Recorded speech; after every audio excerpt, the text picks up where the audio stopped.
can the Philippine government cooperate? Let's say, yung mga ayaw ilabas sa police reports during the time of Duterte, ilabas ng DOJ o ng Philippine National Police. Uy, gusto ko yan. Yes, pwede.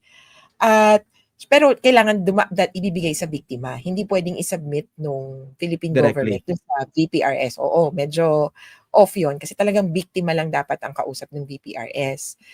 And two levels or two purposes, I think, yung paglalabas ng mga police report. Ako, talagang maraming papalakpak dyan kung magka-release ng mga police report. Nasabi nila noong 2017, naalala mo ba to? Kung maalala nga kung sinong nag-announce that drug war documents are of national security importance. So parang, anong ka national security dyan? But anyway, hindi ba sina Khalida or Aguirre yan? Sa Supreme Court. Pero, kumbaga earlier nun, may pinanggalingan yan dun sa PNP mismo. Ang sabi dun sa, punta kami police station. Sir, pahingin ng police report.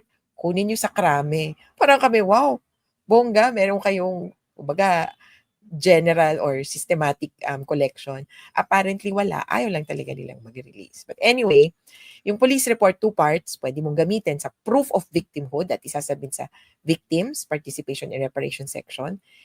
Yung isa, baka pwede maging ebidensya. Pag yan sinubmit sa Office of the Prosecutor, pwede nilang aralin ano ang silbi nito. Kasi sa police report, lalo na yung mga police operations, may umaamin pinatay ko to kasi nanlaban. And that's already admission of a crime. Okay. What would constitute victimhood?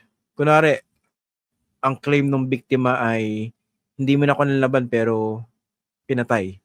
Hindi nanlaban yung kamag-anak niya pero pinatay. Pero ang claim ng police, hindi nanlaban yan. But in the absence of any evidence, how would you know yung victimhood? How would you establish it? Technically, dahil medyo, ang pangit sabihin, pero parang mababaw, medyo hindi prima facie ang standard of evidence dito. Kailangan mo lang sabihin, kailangan mo lang ipakita na, ito, may ebidensya ako. Basta napatay. Ang biktima na ituturing sa ICCI, una, kapag EJK pa lang kasi yung kinoconsider ngayon crimes against humanity in the acts of murder. Hindi pa lumulusot yung rape and torture and other inhumane acts and even imprisonment na acts as acts. So, murder ang nakasampang kaso ngayon kay Duterte. Okay. Ang direct victim, dedo na. Yung indirect victim, yung naapektuhan. Yun na. Yung pamilya. So, yung pamilya, si asawa, na hindi magkanda-ugaga, paano palalakihin ang mga anak, nagkaroon ng psychological concerns, issues, biktima. Si anak, na hindi nakapag-aral o na-delay, anak, skip ka muna ng 1 taon kasi mag-iipon muna si mama, biktima rin. Kaya yun yung consideration of victimhood.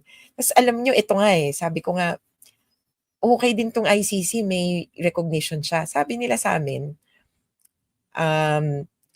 sige na nga, without admitting directly, sabi nila, pag best friend ka, kasi may psychological harm, pag best friend ka nung namatay, at apektado ka, hindi ka nakatulog, hindi ka nakapasok, talagang hanggang ngayon, iniinda mo yung kung ano nangyari, PTSD, etc.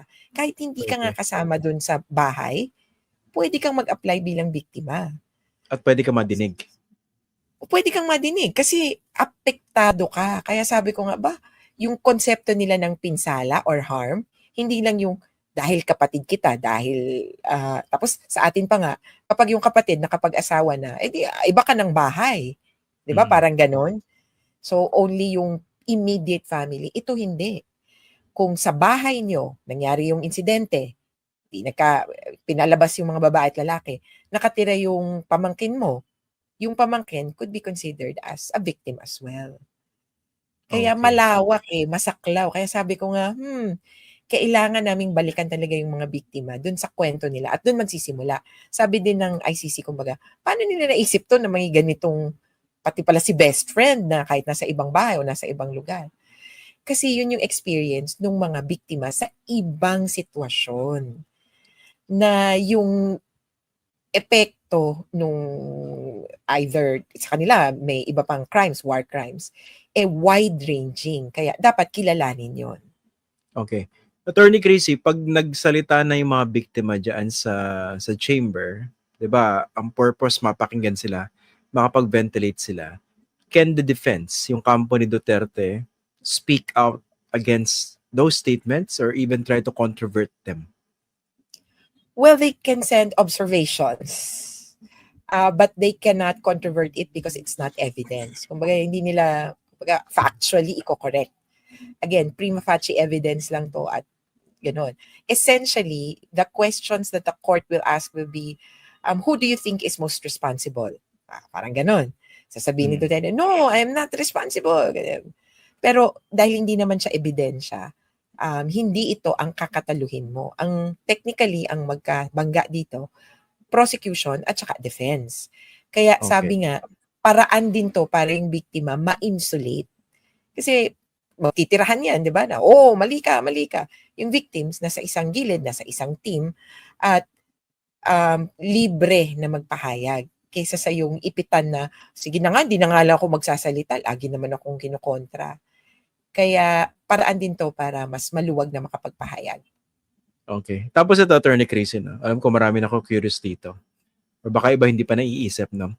Pag talaga nag-convention trial, dapat ba nandun lagi si Duterte at talaga madidinig niya kunwari yung mga kwento nito mga participating victims, hindi lang yung magiging ebidensya ng prosecution? Yes, there is no trial in absentia before the court. Kaya malaking issue, malaking impact na naaresto siya. Kasi kung hindi siya maaresto, walang trial. Pero Kaya, nandun siya mismo. nandun siya dapat mismo. Or, papayagan din naman yung ginawa niya nung nakaraan, naka-online. Pero sabi ko nga, iba yung konsepto ng online ng ICC. Sa kanila, nasa kabilang kwarto lang yan. O kaya nasa kabilang building. Ganun yung Zoom nila. Hindi pwedeng nasa bahay ka, nasa ibang lugar, nasa ibang bansa. Mas, doon ka lang, nandun ka sa ICC premises. Kaya, Okay. kung hindi man in person, virtually, but also in person. Okay. Itong VPRS, no? Victims Participation and Reparation Section, sabi niyo magandang ano to, no? This is basically the third option, no? Or natawag yan, third, hindi naman chamber, no? Yung victims, yung parang three parties before the court. Three parties, Technically, okay. Prosecution, defense, pero yung i-clarify ko din na yung victims, so ang registration nila is through the Victims Participation and Reparation Reparation Section. section. Pero the victims can appoint a legal representative. Okay. Kaya may tatlong teams, legal teams yan. Attorney Chrissy, saan ka doon? Will you be representing this participating victims yung mga dudulog sa VPRS? Yes. We hope, yun talaga naman yung intention ko. Nung nag-apply ako precisely as a lawyer, accredited before the court, yun yung chinek ko. Kanino mo gustong mag-appear? Defense, victims? Defense ako. Ay, sorry. Lumalabas. Nadulas, Victims ako. Victims Okay. ako. Kaya, klaro para sa akin yun kung bakit ako nag-apply in the first place. Kaya, kumbaga, nakalagay na dyan yung parang all pieces in motion. I am accredited before the court. Ang kailangan, ma-recognize yung clients before they can appoint me. So, aayusin namin itong legal team na ito. Pag-uusapan, kasi alam mo, mabigat din yung requirement. Kailangan nandun ka rin eh. Tsaka, isipin mo, 8 years of your life. Ito yung tutok mo, baka mabaliw ako. Tapos Attorney Chrissy, no? Kunwari, ikaw na yung ma-recognize na counsel nitong participating victims. Assistant to counsel. Okay. Pag na-accredit ka na rito, ikaw na yung nakuha, pwede ka rin bang tumulong doon sa prosecutor or hindi na? Isang role lang dapat. Technically, isa lang role.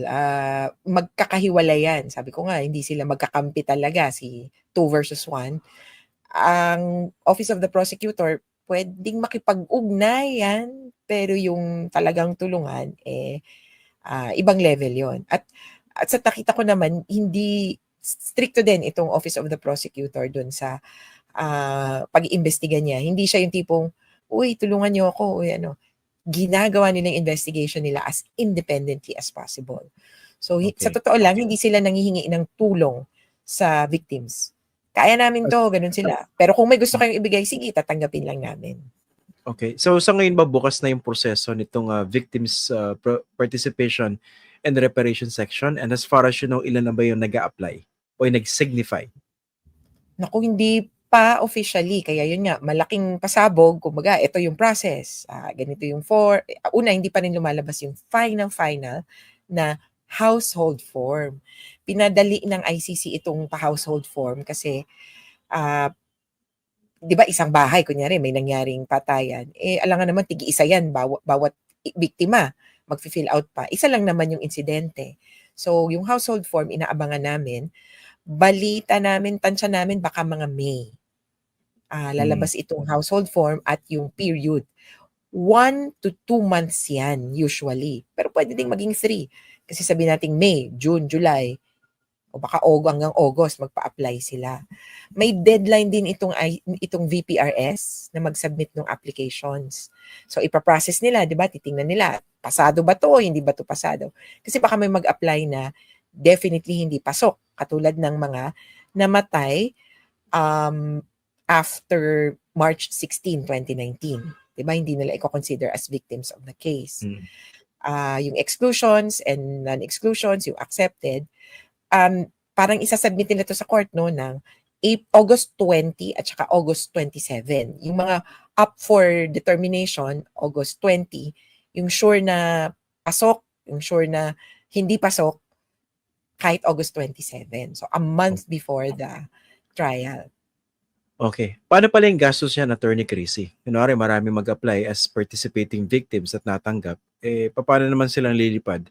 Papunta dyan sa ICC o pwede bang Hindi online sila yan? required. Hindi sila required lumipad. In fact, while it is encouraged that they present themselves, dahil ang participating victims, ang submission mo nga ay written. Pipirma ka lang, anong sasabihin mo. Okay na yon, hindi mo naman kailangang umappear. Kaya walang binibigay na legal assistance doon sa kumbaga flight. Pero ang balita ko, kung gusto talaga at saka kung kakayanin, may pwedeng paraanan hanggang ticket daw. Nachika ko, hanggang ticket. Pero yung living expenses mo, hindi nakasama. Kasi nga again, yung role mo ay hindi naman talaga, pwede namang papel lang. Ang legal aid na iaabot ay doon sa mga abogado. Kasi yung abogado yung required na mag-appear. At kung gaano man karami yung legal team, medyo parang itsura niya hati-hati. Kaya pareho din kami ng magiging sitwasyon. Medyo nauna lang yung defense team. Nagbuo, sino yung mga kumbaga main counsel, sino yung associate counsel, sino yung ganito. Later on, pagkatapos ng victims or maybe during the registration of victims, magsisimula din kaming gumawa ng legal team namin. Okay, ito last few questions, no? May tanong si Harold, paano raw kung mamatay si Duterte bago yung September, trial na ba sa September? Hindi pa, di ba? Hindi pa pero hearing, confirmation of charges hearing. Confirmation of charges pa lang yan eh. Pero kunwari, makamatayin niya yung proseso. Nasagot na naman to before, pero paulit lang. Sige. Wala, matatapos ang kaso dahil criminal responsibility is personal. So, technically, pero yung iba, yung sa kanya. Pero kunwari, ipa-arresto sa bato. Tama. The investigation is still ongoing. So, meron pa ring iniimbestigahan yung ICC who is most responsible. So, kung kay Duterte, against him, parang technically natapos na, ito na yung charges sa kanya, pwedeng sabihin na masasara kung may ibang mahuhuli at bubuksan ng kaso, harap sa korte, tuloy pa rin ang pagkakaso or tuloy pa rin yung trial. Kaya para sa akin, napaka-importante para sa akin ni Senator Bato de la Rosa. Kasi siya talaga ang wala na akong maisip the other side of the same coin. Silang dalawa talaga ang nagpatupad nitong war on drugs at talagang hindi mo masasabing kumbaga it would have been impossible without the other. Okay. Eto, kaya may tanong sa Irene Cruz na related dyan. Kailan ba rin next batch of ICC warrants of arrest? Baka may nadidinig ka. Naku, napagalitan na rin kami diyan, sabi, "Huwag niyo nang pakialaman yan." At saka hindi naman ako nagko-confirm ano, kasi nga wala naman daw role yung victims, walang citizens arrest sa ICC, kaya well, abang-abang. Pero hoping na sana soon para medyo mag-merge yung kaso nila. 'Di ba uso yan sa Pilipinas yung parang consolidation, yung kasi Pwede dyan yun. forever na nakabinbin yung kaso mo kung hindi pa nahuhuli lahat ng akusado. Dito Oo. pwede, pero depende sa baka magkaiba. Kasi magkaiba sila ng participation. So, Kaya principal suspect kung sila sakasakali, may in dalawa their... tayong trial na inaabot. Okay, yan ang tanong ko. No? Parang ganun yan. Principal suspect sila or Yes, in accused doon separate sa cases. separate cases. Paano yung overlap of information or Mm. allegations? Paano yan? Ulit-ulit. O kaya, ang mangyayari parang, hindi ko alam kung papayagan ng, depende yan sa chamber, yung parang reception of evidence. This is the same kind of evidence in the other trial. Yung parang consolidation is generally recommended, kaya lang may kailangan kang gawin para i-ensure yun. Problema din kasi dyan, paano kung may conflicting decisions? Kunyari, nauna si Duterte, Oo. tapos acquitted siya. Would Bato say, dapat acquitted din ako, di ba? So, may ganyang, pero generally, hiwalay ang mga trials. Bihira sa nakita ko, bihira yung parang joint na sabay. Pero kung ganito kaaga, baka kaya pang isabay. Ako yan, Okay. for efficiency. Kasi wala pa namang charges. Ito pala, magbigay ako ng date. July 4, 2025. That is the latest that the document containing the charges against Duterte will have to be submitted by the prosecutor. Ito na yung, di ba sa Pilipinas ang tawag natin information, Yes. that I am accusing that you on February 25, 2026 willfully, unlawfully, feloniously killed a person. Itong document containing the charges, ang deadline daw ay July 4. Pwedeng mas maaga. So, paka-aabangan natin to. Ang magsasubmit nito ay yung prosecution or... Prosecution, oo. Sasubmit niya sa court, tapos syempre, ipapaabot niya rin sa defense na, eto na ang final na charges. Kaya, yung warrant of arrest, medyo burahin muna natin sa isip natin. Baka iniisip natin, warrant of arrest, murder lang. The document containing the charges could still go on and encompass torture and other acts, including rape. Kaya lang, ito din pala, para malinaw, that is the submission of the prosecution. The court has to confirm it. So, magkakaroon ng determination kung ano yung palulusutin ng korte bago pa magsimula yung trial. Kaya, marami talaga itong pasikot-sikot. Sabi ko nga, ang hirap ng headline lang yung binabasa o kaya yung mga tidbits lang kasi malilito ka talaga. Lalo na kapag pumasok yung term sa Pilipinas na, arraignment, tapos na yung arraignment. Iba yun. Ito, last question, Attorney Chrissy. Di ba yung subject ng, yung reason for the issuance of the arrest warrant, crimes against humanity for the crime of murder? Mm-hmm. May binabanggit ka na rape, torture, or even imprisonment. So, pwedeng meron pang sumunod?